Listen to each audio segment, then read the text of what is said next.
is stored. It can be used to program the database. Then gaming, images, XML, robots, etc. The basic output statement. I don't know why, but it's a cliche in the world of programming to start with get an output hello world. We will also do start with the same.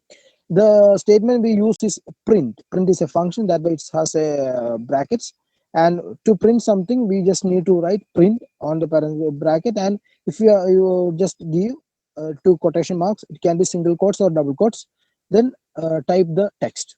When you press enter or press the run button, you will get an output hello world. To display the text, exact text, please use the double quotes or single quotes. It's up to the user. The basic input statement is also a function as the output statement.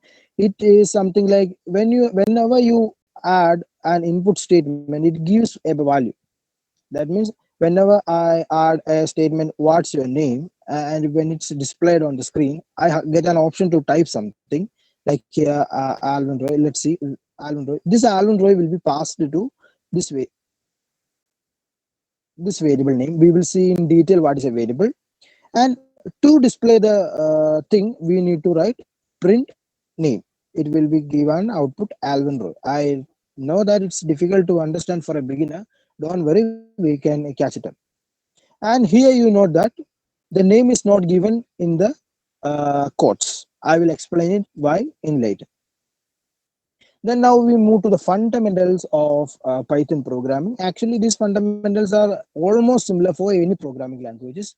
The fundamental we will call what's a variable, what's data type, and what's our operators. Okay, let's come to the variables. Let's take an example. If we want to print 25 plus 5, we can type it as the given above. Print 25 plus 5, but we will get an output 30. But it's a little awkward because we cannot always type the print function. In usual programming, the statement may be very long and we cannot do that. So we will assign this value, that means 25 plus 5, 30, to a variable. Variable is nothing but a data holding, a data allocating string. That means a data will be assigned to this name. Whenever you call this name, you will get the data stored in it. That's happening here. When you type answer is equal to 25 plus 5, then the value 30 is assigned to this name. So whenever you call this by the name print answer, you will get an output 30.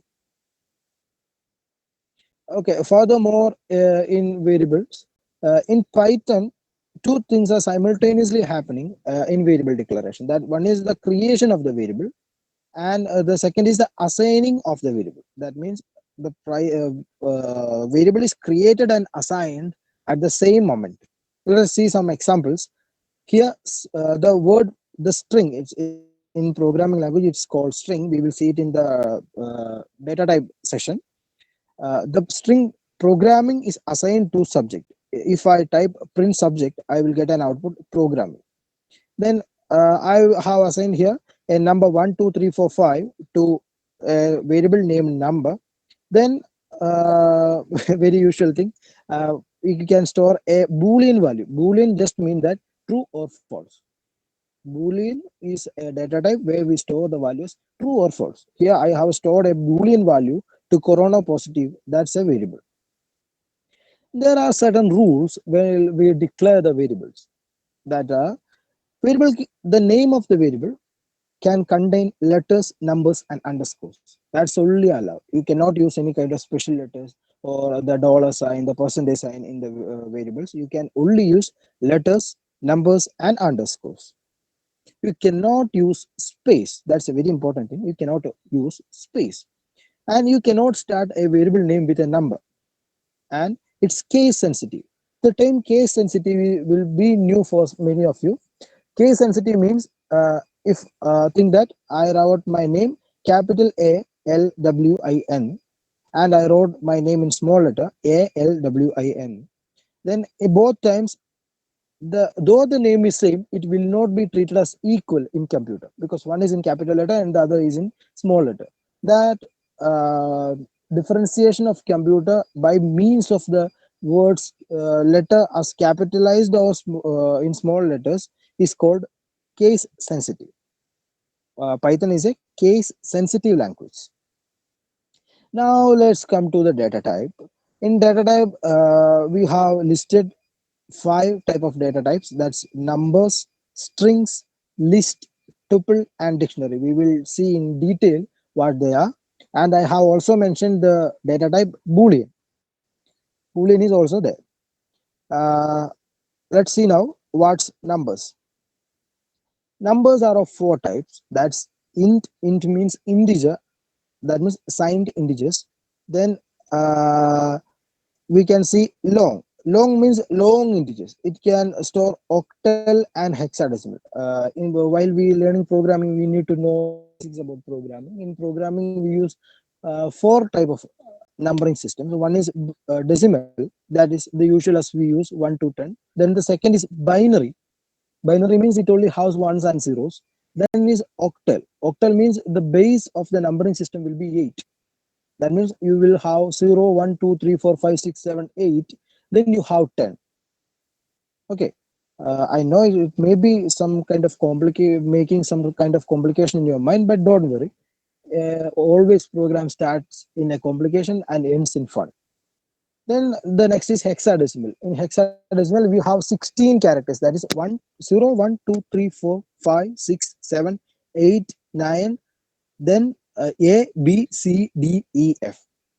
These 16 characters are used to denote particular numbers. Each have its own merits and each have its own demerits. We will not go to that because it's out of the scope of this lecture. Sorry, not lecture, this talk. Then the next one is float. Float means something, any type of number which contains a decimal value. That means the value of pi, 3.14. There is a decimal value, 0.14.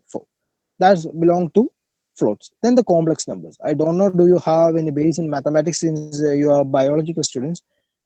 In mathematics, there is a kind of number, it's called complex numbers. It is not a real number. Just keep it in mind. Then let's come to strings. A string is continuous representation of letters in quotation marks. Whenever you are specifying a string, you need to put it in quotation mark. It can be single quotes or double quotes according to the convenience of the user. Then we can use the plus, the sign of addition, to concatenate two things. Here I have given an example. I have declared the string Alvin and assigned it to the name. Then I have done here print name. Since I have passed the value name, it will give the value Alvin to here. Then I have put an addition sign, that means the plus sign. Then I have added a string Roy. So I will get an output as Alvin Roy. Concatenation is nothing but addition of two strings. Here, one thing to be noted that whenever you are giving a plus sign, the computer will automatically assign a space between the names. Then there is also an additional operator called the multiplication operator. That means the star. Always remember, star is used as asterisk. Is used as uh, multiplication operator in every programming language. It can be used to multiply the string. That means here an example is given. Here I have written print W, but I have put an asterisk and 3 that makes the output WWW. This star 3 have multiplied the string and aligned in the same line. Then the next thing is list. List, I already told you that the programming nowadays have changed to model replicate the real life, the real world. So we know that usually anything cannot be with anything cannot be uh, declared as one data. Anything cannot be everything consists of more than one data. That means if take an example, uh, my name, my age, and my height. These all data are associated with me. You cannot take only the age to know about what I am. We need to have a group of a set of data. For that, we use list. In list we can assign things as a string or a integer or a float. It doesn't matter what data types are combined there. It's a collection of data items separated by commas and enclosed in square brackets. Please note that square brackets, we will see something later, so please keep in mind in square bracket it's list.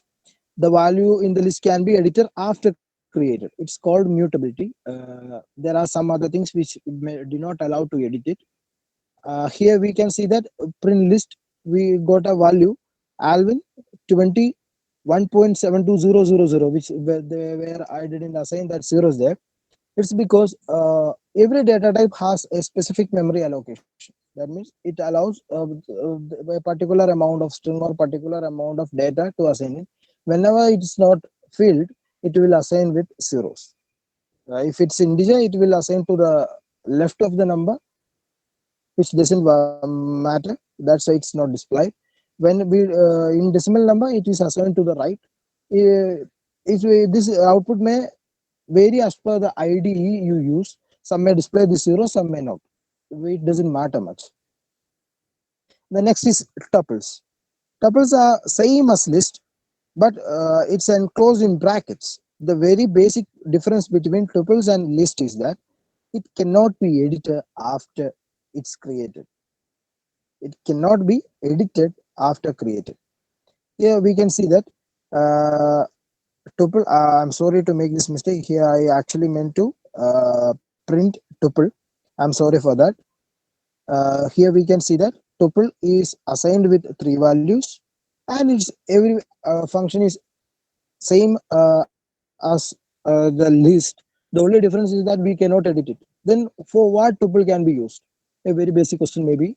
The tuple can be used to uh, store some values like the speed of light, which is a constant and which should not be altered in the entire program. Which can be a list of such constants: the speed of light, the value of pi, or I'm a physics student, so most of my examples may be related to physics. I'm sorry for that. Such things. So tuple can be used to store constant values which should not be changed in the entire execution of the program. Now let's move on to the next thing, the dictionary. As its name suggests, dictionary gives us a freedom to assign a particular name for a particular value. Hmm? A dictionary can be declared between this parenthesis. Let's read its description. It's a kind of associated array. Array means just a collection of things. Associated means one the data is assigned to some kind of other values. It's possible a key value pair. It's a key and value pair where we can denote the key to get the value. Then keys usually is either a string or a number, though it can be any data type. Dictionaries are enclosed in curly braces and accessed using square brackets. I will say an example where a dictionary can be used. If let's take this program as an example, we are storing the data of each participant participating here. So we will register. We will make a register where one is the one is given to the first person who joined the meeting, and we can assign that one is equal to the name of the person. So by declaring that consider we have 200 participants, then to get the name of the fifth participant in the program, we just need to call the five. We just need to call five to get the value. Here look, if dick was the variable name for the data type, then if I need to know who was the second participant, then I will type that dic in square brackets 2. It will give me the name of the second participant. It's the main application of dictionaries. Now some extra points about the data types. For strings, list, tuples, and dictionary, there are some interesting things. If I just mentioned the variable name of the thing and in square brackets I gave number 0, then it will print the very first thing which is assigned in there. For example, take my name as Alvin, Alwin. It is stored as a list. Then list named name. Name is the name of the string. The string and the value assigned is Alvin. Then I type that name square bracket 0. I will get an output A.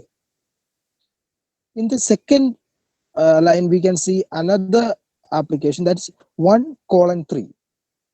Whenever you see a square bracket with 1 colon 3, it denotes that in programming the first number is 0, so 1 denotes the second number, and 1 colon 3 means do the thing from second number to the fourth number. As you see, prints the elements from 2 to 4. That means if my name is Alvin Roy, it consists of 5 names.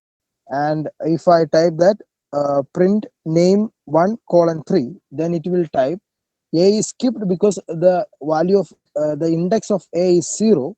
Then it will print L, W, I, N. These 4 values will be print.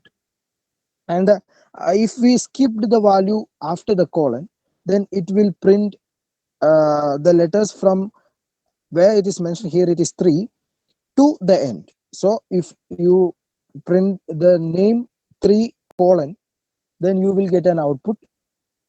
A is skipped because its value is 3, index is 3. L is skipped because its index is 2 1. Then W is skipped because its index is 2. Then I and N will be print. Okay. Then there is a special operation which is only seen in Python. Print minus the index minus 1. The minus 1 denotes the very first element from the back. So if we get a name equal to Alvin and we type that print Alvin minus 1, then we will get the letter N, because Alwin, N is the last letter. It will give you the last letter. You can use minus 5 to get A, vice versa. And here is another thing I have intentionally put, that this hashtag and something associated with that.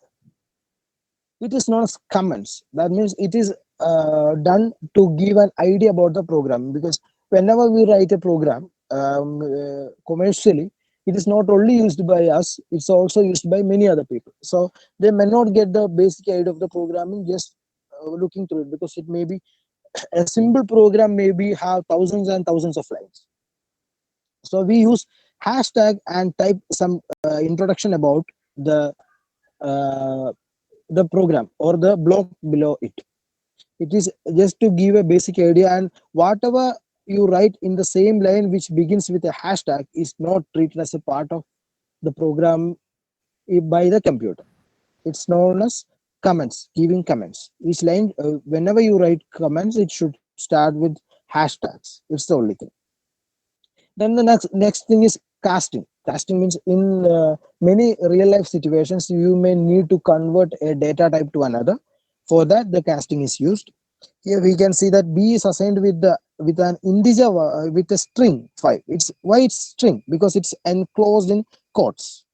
So it's a string value and it is assigned to a variable name B, and I need to convert it to integer value. Then what I did, I just type int, and in bracket I give the variable name and I assigned it to A. Then here you can see another function type, which gives us the type of the variable, and when we execute the program we get an output like type equal to string in the case of B, because it is defined as string. Str means string. And when we find the type of A, we get an output as int, because it have casted the value of B, have casted to integer, then stored to A. Next we come to operators. Operators is nothing but something which used to process a data and get an output. There are usually operators named arithmetic operators, comparison or relational operators, assignment operators, logical operators, bitwise operators. Bitwise operator is actually something for further studies. That means it's a somewhat high level. I never consider something as a high level, low level, and all, but it's for advanced courses. Then membership operator and identity operator. Let's move to operators. In arithmetic operators, as its name suggests, it's just say addition, subtraction, multiplication, division. These four things are usually known. The whatever comes below that may be little confusing. The modulus operator. I will explain it. Uh, in modulus operator, it only mean that if I do 3 divided by, I'm sorry, if I do 1 divided by 3, then I will get an output 0.33. Hmm? But when I do 1 modulus 3, I'll get an output 1. Did you get any idea from this? The basic idea of modulus operation is to give us the remainder after division. Whenever we divide, we get an output without remainder. We To get the remainder, we use the modulus operator. Then the exponential just means that raised to, if if 2 star star 3, that means 2 raised to 3, which gives you the result 8. And floor division, which means while you're dividing, you need to avoid the decimal part, it will avoid for you. In the previous example, if you have used 1 slash slash 3, then you will get an output 0 instead of 0.33, because the decimal part is eliminated. Now let us move to the next slide. The comparison and or relational operators. I don't know whether you can see that. It just compare the data. As its name suggests, it's just compare the data. If two data are given, double equal sign is used to compare. Is A equal to B, means it is checking whether A is equal to B, where A and B are variables. So the values stored in A and B are equal. It's checking like, is A and B are equal, and if it is equal, it will return a value true. That means a boolean value. If it's false, it will return a value false. The same as we have a not equal to sign, which is denoted by an exclamatory mark and equal to, where if the value is not equal to, it will give a value, it will give you a output true. It's just opposite to what we see previously. I will demonstrate some programs so you will get hands on it. And if it's not, if the values are equal, then you will get a output false. Then there is a greater than or less than operators, which does usually as in mathematics. If it is true, then you will get an output true. If it is false, you will get an output false. And greater than or equal to, or equal less than or equal to, both exist there. Then we have assignment operator. In assignment operator, it is same as equal to. That means assigning the value. There are some special operations which is clubbed with the arithmetic operator. We will see what it is. If I need to update the value of x, where x is a variable, with x equal to x plus 10, that means already the x is stored with 5. Just imagine that already the value x, already 5 as a value stored in x, then I need to update it as x is equal to x plus 10. That means the value should be updated to 15. So it is a very lengthier when we come to basic programming. That means x is equal to x plus 15. Then we can shorthand it by x plus equal to 10.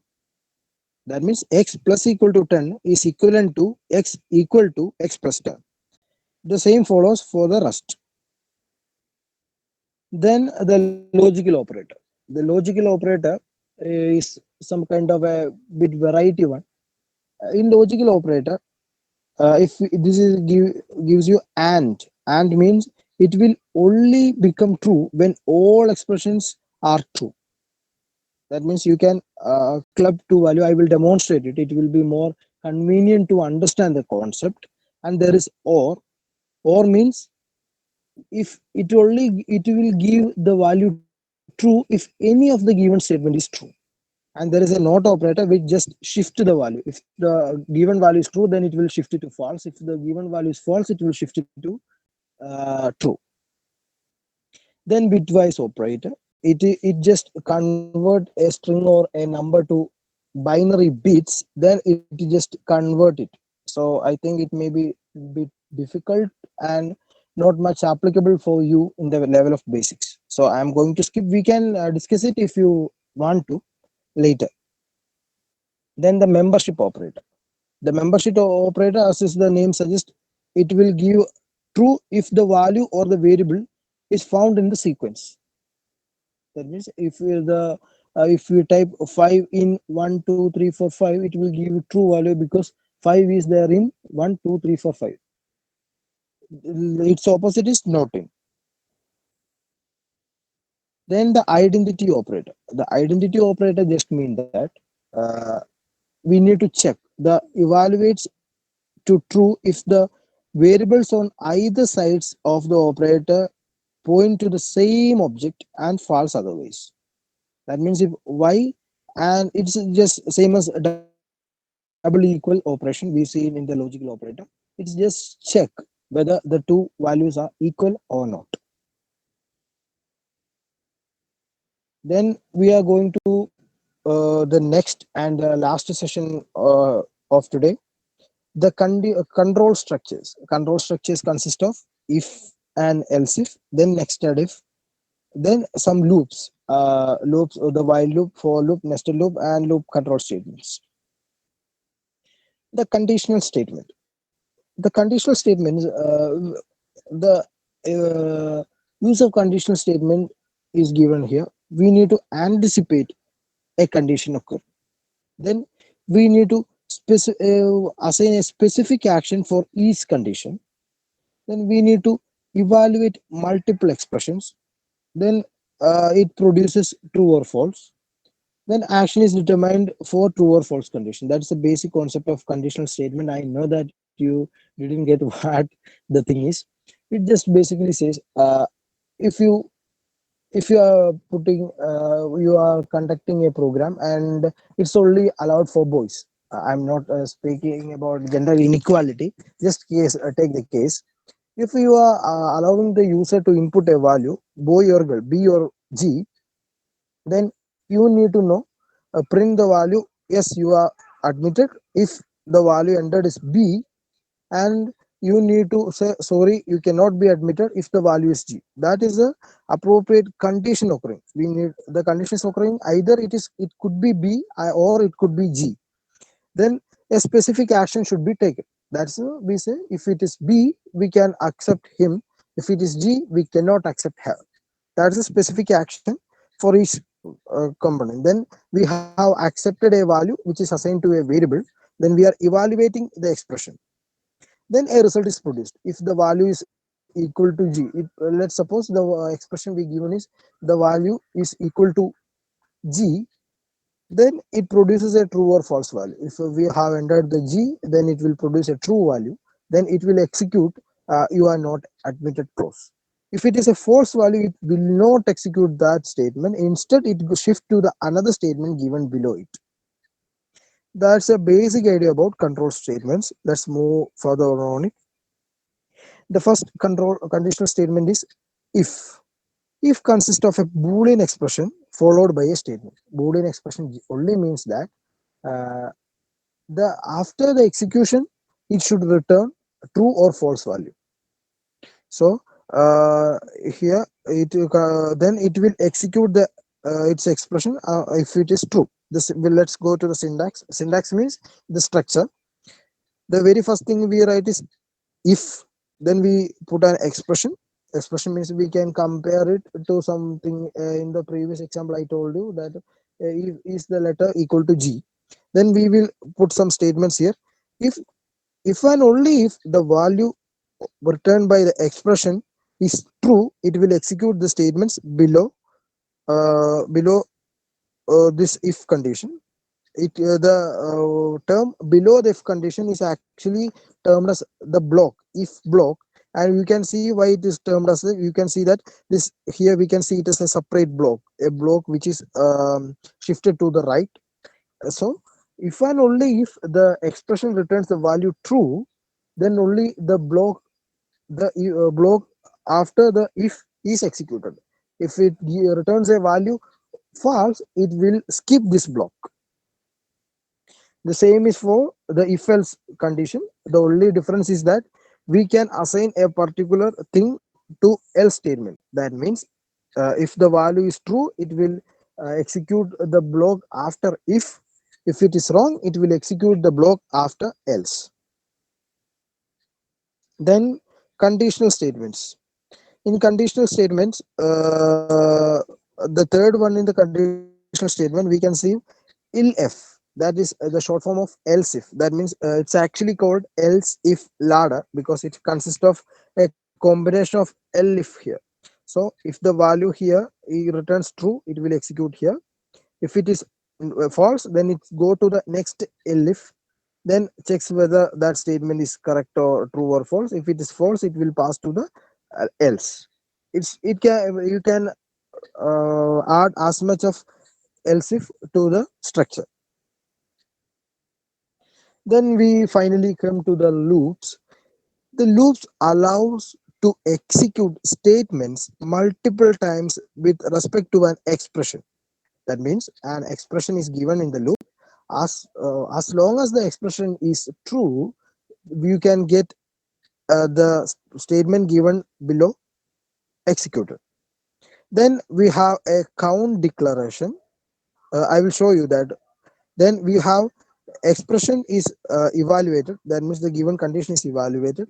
If true, the following statement is executed. Then the count is updated. Then again the expression is evaluated. Statement is executed if it is true.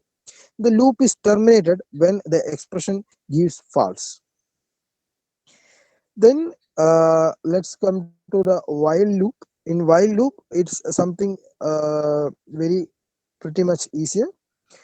Here we have written a while.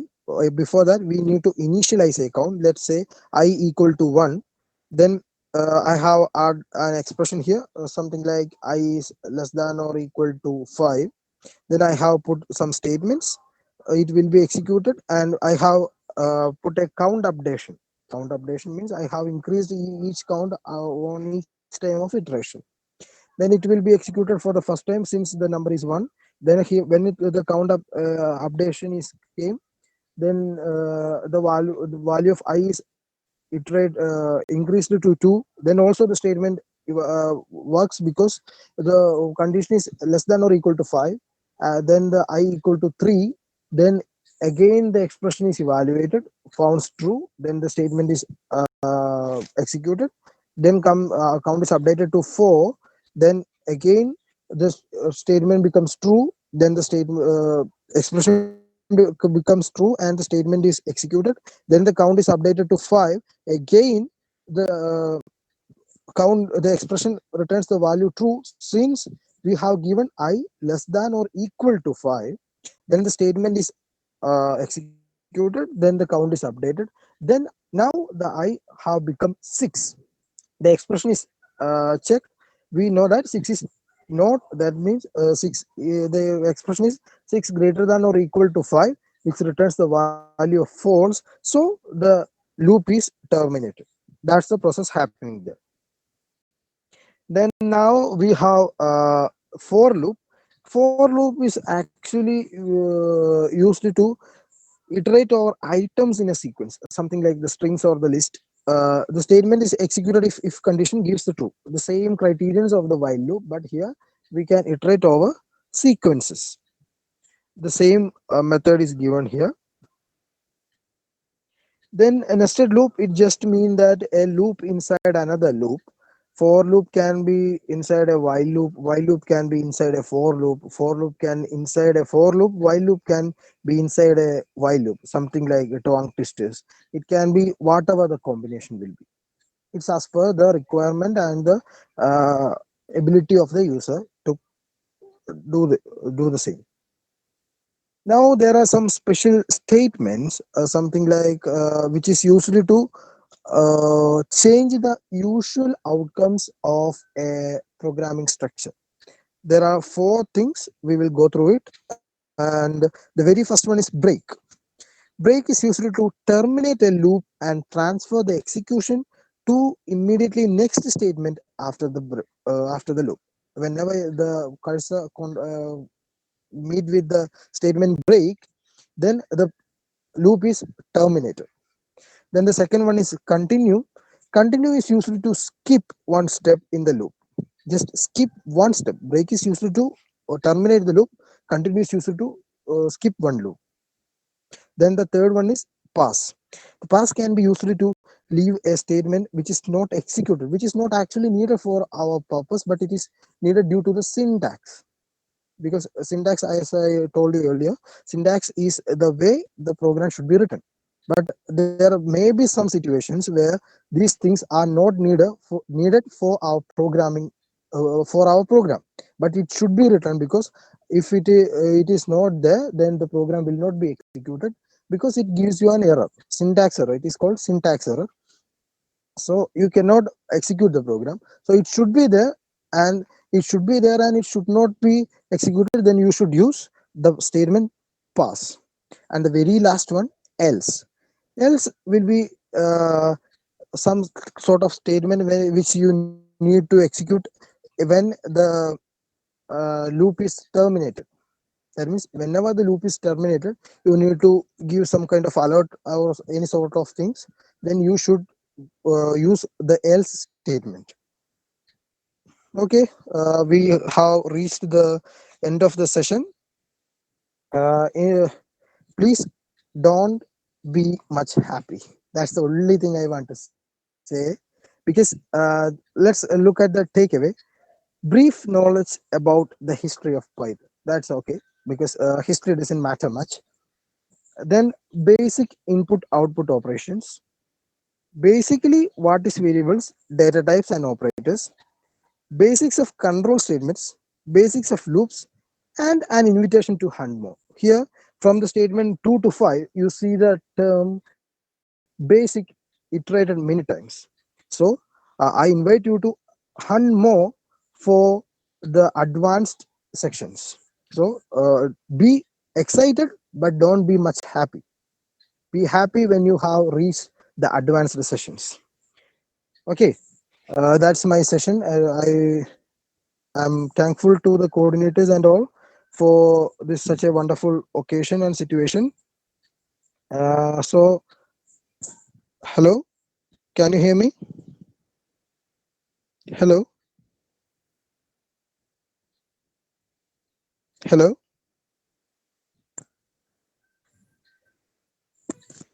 Yes, we can hear you. Okay, do I have time to demonstrate some programs, or Hello? do I have some time to demonstrate one or two programs? Yeah, you can demonstrate. It will be Okay, much more okay. If exciting if that will be done. Okay, I am using PyDroid 3, which is an Android application for the which will work as an IDE for Python. It's a very basic program we are going to write. The first Oh, program is just excuse me once. yes, K- please. Can you elaborate about that dictionary and its use, what you said before in your slide? Okay, the term dictionary, as it names, let's go look into a normal dictionary. What does a dictionary do? It will associate the description of a word to the word. A word is associated to its description. That's what we see in usual dictionaries.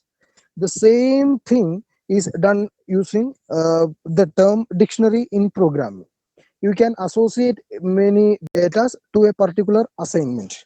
For example, let's take this what to say this program. Here we see a lot of email addresses, isn't it? We can assign this as the first email address to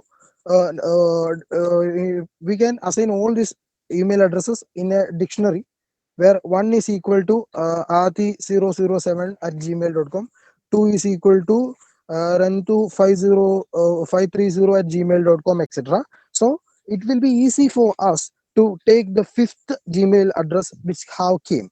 So just we need to just display the output of in the index number 5. The index is assigned to the actual value, so it will be easier for the programmer to get that value. Am I clear? Yeah, yeah. Hello. It's fine now. You If can not, go I on. okay, okay. uh, let's now we are going to just execute a basic program to accept your name and just display that. Okay. Now I have told you that the statement which we use for accepting is input, and input always returns a value. So what should I do? I should first declare a variable which should be assigned to the value returned from input. So I will assign a variable name which will be equal to the operator input in brackets and in quotes. Please enter your name. Hmm? Then I have put the semicolon. Then in the next statement, I will be writing print hello. Then it will be concatenated to my name. Usually, while programming, making errors is a good thing. Only errors can make you strong. Programming is a art where 90% is about correcting your errors and 10% about doing the thing. So you may here sometime I will intentionally put some errors, and sometimes it may happen due to my lack of carelessness. Okay, let us execute the program. Okay, here it have asked, please enter your name, Alvin. Hello, Alvin. It is displayed. It is a basic input output operation with the concatenation to the string. Am I clear? Anything to Yes. add? Okay, let's move to another program language, programming, which will be something like to enter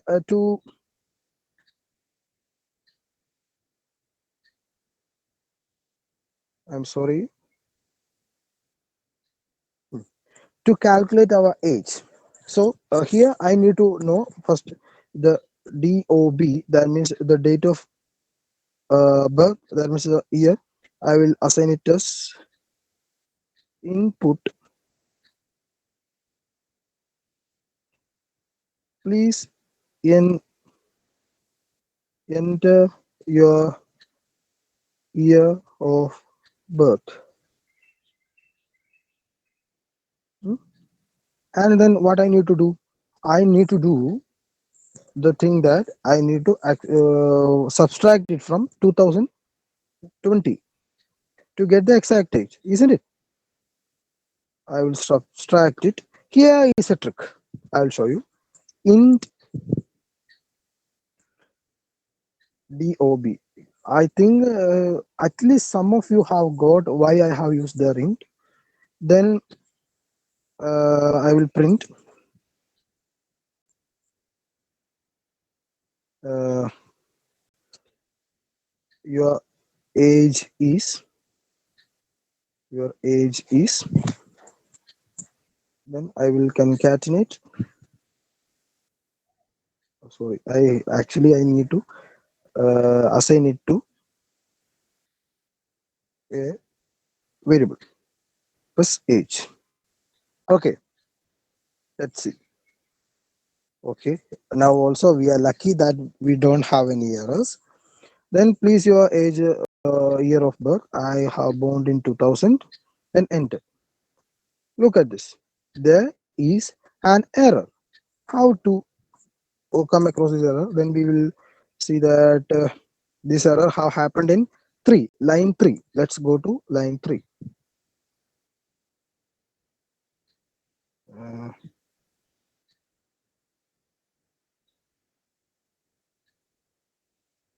I'm sorry for that. The line 3, print your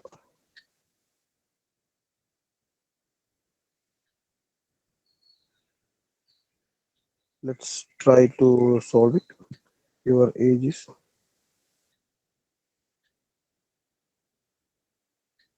let's actually see, does the age is working properly? Print, print age.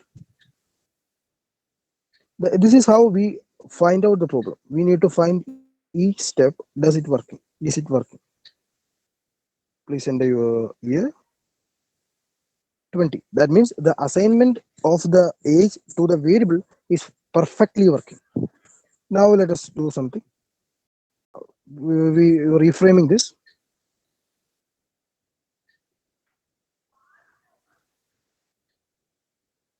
Mm, It's a little bit harder while using the Android phone, but it's not impossible actually.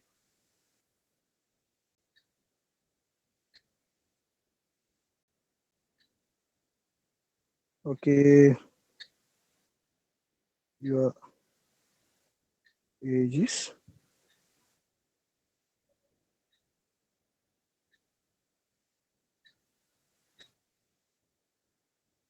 then also it returns some kind of error.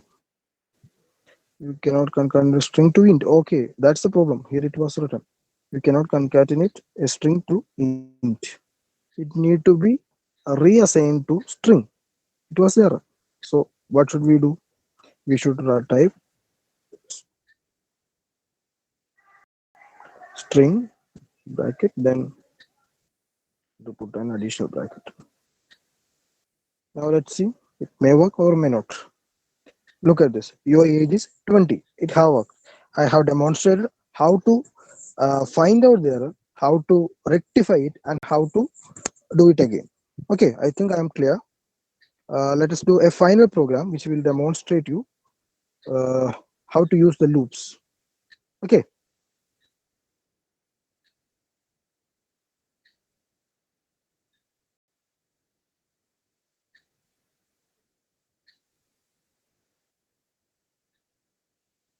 in final program we will see how to demonstrate a loop.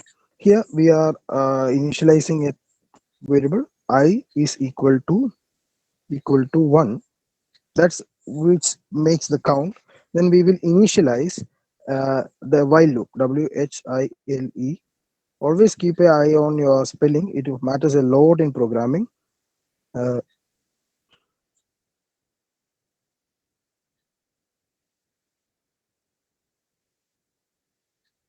then the condition will be execute I less than or equal to 5.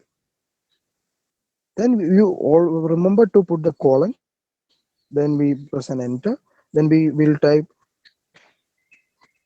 print colon star. Here I will demonstrate the multiplication of string star I. Okay, this is the only thing we are going to do. Do anyone have any what to say? Any expectation? What will be the output? Hello, or do I just play it? Hello. Okay, I will just play it because due to time limits and technical issues, it have continuously printing. It's continuously printing. It is known as run time error because it's continuously printing unless you stop this function. It is known as it is an error because we haven't updated the value. See here, I just type print I didn't updated the value, so the condition is always true and it will try to execute itself. So here I am going to execute update the count I plus equal to 1. I think you may have understood why I use plus equal to. Now let us try it. Look at it. We have created a triangle using asterisks. Okay, these are the basics programming. I also intended to have one more. I don't know whether I have the time or not. Do I have that? Hello? We already reached the 1 hour limit. Hello, Pooja?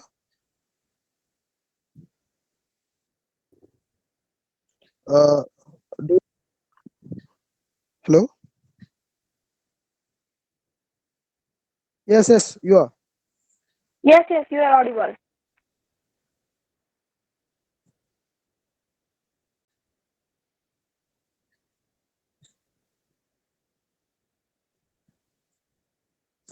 Okay, I'm just going to the final demonstration using the control statement, the final one. Let's take the variable money equal to 1000. Yes, yes, please.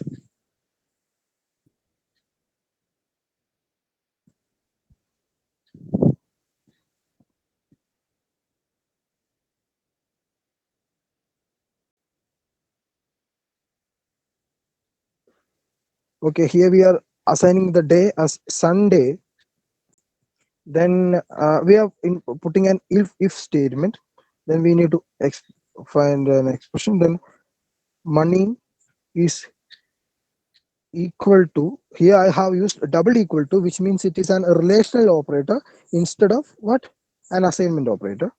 Double equal to, actually I need to have greater than or equal to, greater than or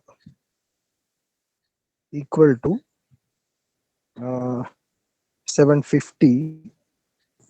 I have put an function. Then if it is known as nested controls, because we are using one control statement inside another. If day equals Sunday, then what we need to do? Print.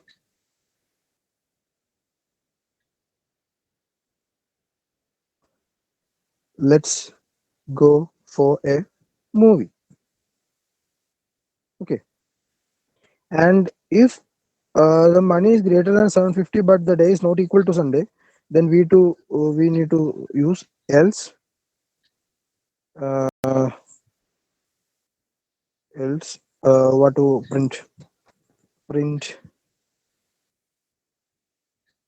Here we can change it to, let's,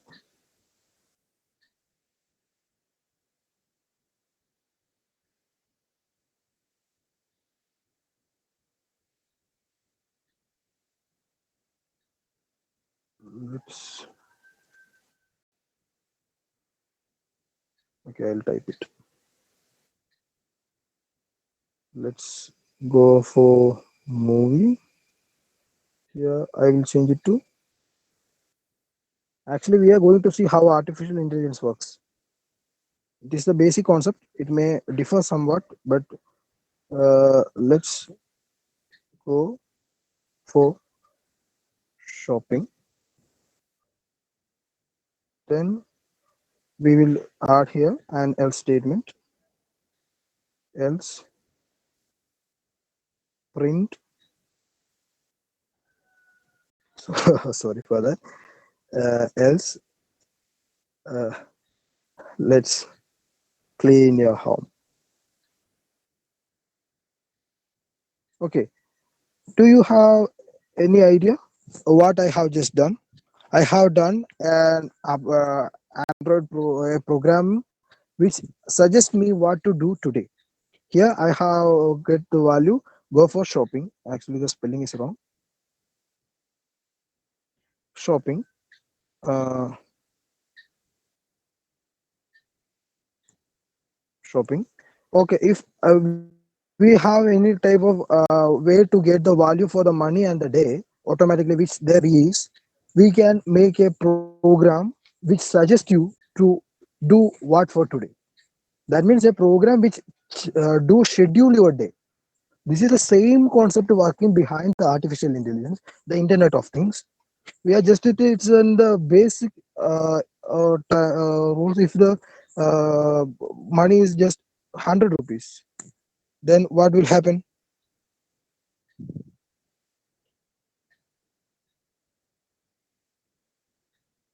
let's clean our home.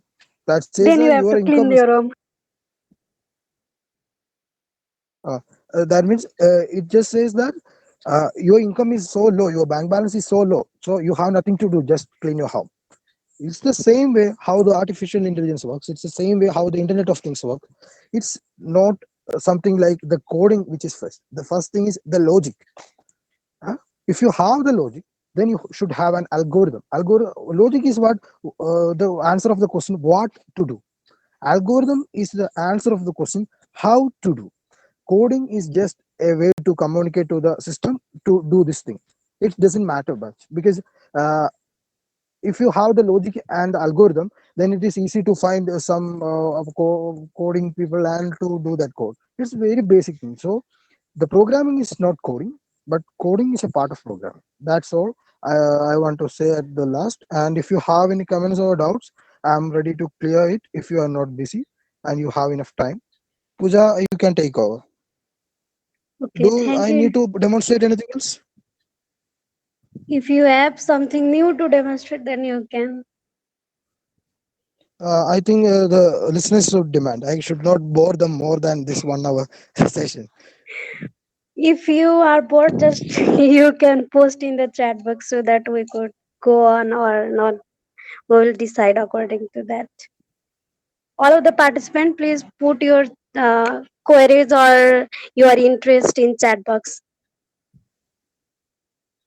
Pooja, if there any chats have come, please inform me. Okay, I'm not reading the chat box. That's why. I haven't received any question yet.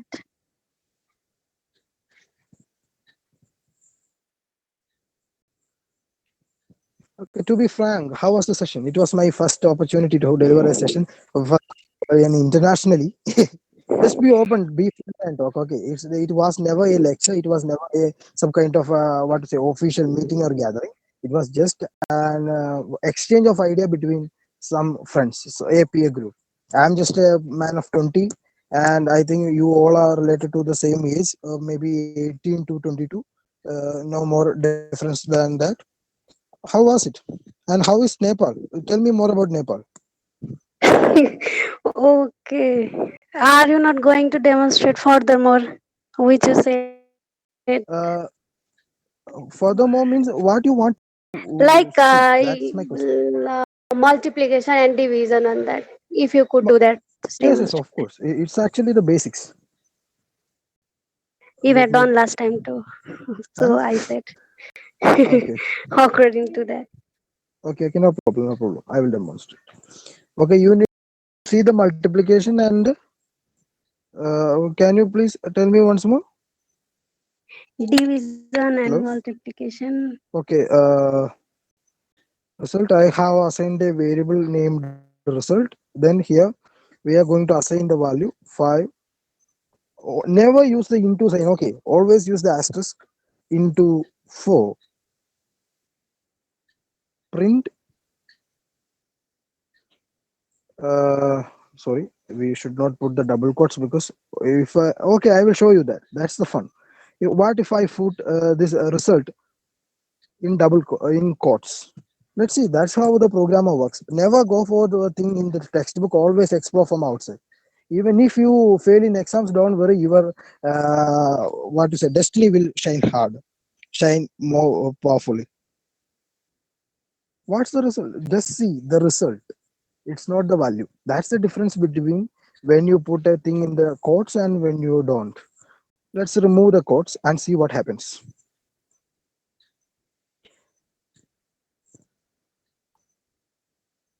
Let's remove the quotes. Always explore out of the text. That's the basic concept I always kept. That's why my marks are so low, but I'm able to give such a talk. Okay, the value is 20. You know that 5 into 4 equal to 20. Then you need to say division, isn't it? Okay, Yeah, yeah, yeah. before division, I will I will demonstrate the modulus operator and the floor division also. Divide by 4, then the result. 1.25. That's the actual result. Then let's see what will be the result of modulus. Modulus is the percentage sign. Any guess? Anyone want to make? No? Okay, I will just run the program. One. 1. Oh my God. See that. You got what? You got the remainder. Then let's see the floor division.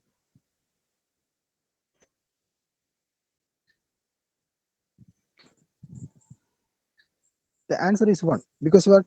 The answer was 1.25. Then the decimal part is neglected. That's why we got the result 1. Okay. Oh, I am very what to say glad to know that you are friends are very good in mathematics.